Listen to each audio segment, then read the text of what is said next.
Welcome to Call of Duty Insider, a series of tips and tricks videos to give you an edge on the competition. In this iteration of Nazi Zombies, you'll find yourself in the quaint Bavarian village of Middelburg.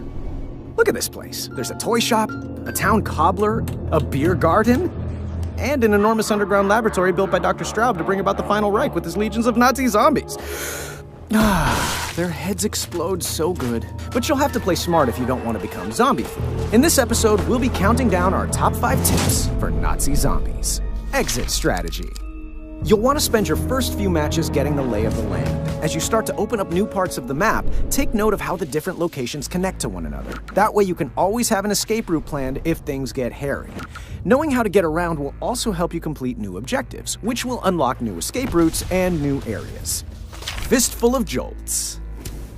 Jolts are your currency in this iteration of Nazi zombies. You get jolts for killing zombies, and you need jolts to buy, well, pretty much everything.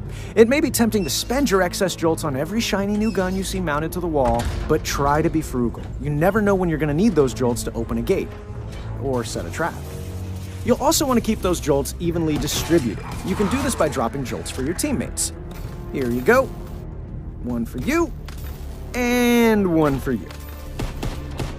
One more tip to help you get the most jolts for your kills in the early rounds. If you pump 2 rounds into a zombie's chest and follow it up with a melee attack, you'll earn twice as many jolts with that combo. Perks of the job. As you play, you'll notice machines scattered around the map called blitz machines that will give you perks in exchange for jolts.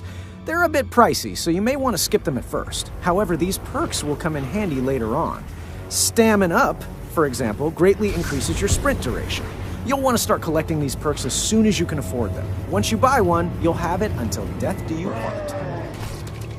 Loadouts. In Nazi Zombies, your loadout consists of your special, your mods, your equipment, and your starting weapon. The more you play zombies, the more XP and Raven Research tokens you'll earn.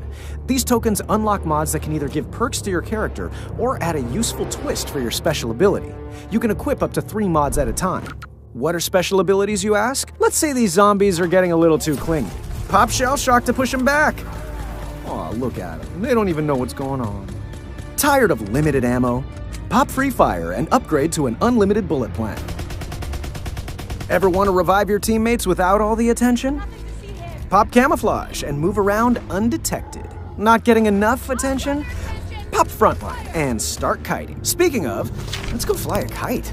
Kiting is probably the most valuable skill you will need to master to be successful in Nazi Zombies. So, what the hell is kiting?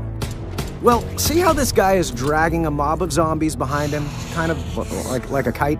Anyway, it's called kiting. It's incredibly important to keep those zombies at your back. Find a route that you can run in a loop and never stop moving. When you have a mob behind you, you'll be able to turn around and pick them off while you back away from them. Kiting is the most useful at the end of a round, when most of the zombies are dead. You'll want to kill all but one zombie and have one player kite them around the level, giving the other players a chance to do some shopping before the next round starts. The difficulty of the zombies increases significantly with each round, so blowing through them quickly is a surefire way to find yourself facing off against this guy with nothing but a pea shooter. And that's it for this episode of Call of Duty Insider. Keep these tips in mind, and you may just make it out of this meat grinder alive. Be sure to check back often for episodes of Insider tips for new hints, tricks, and everything else Call of Duty World War II.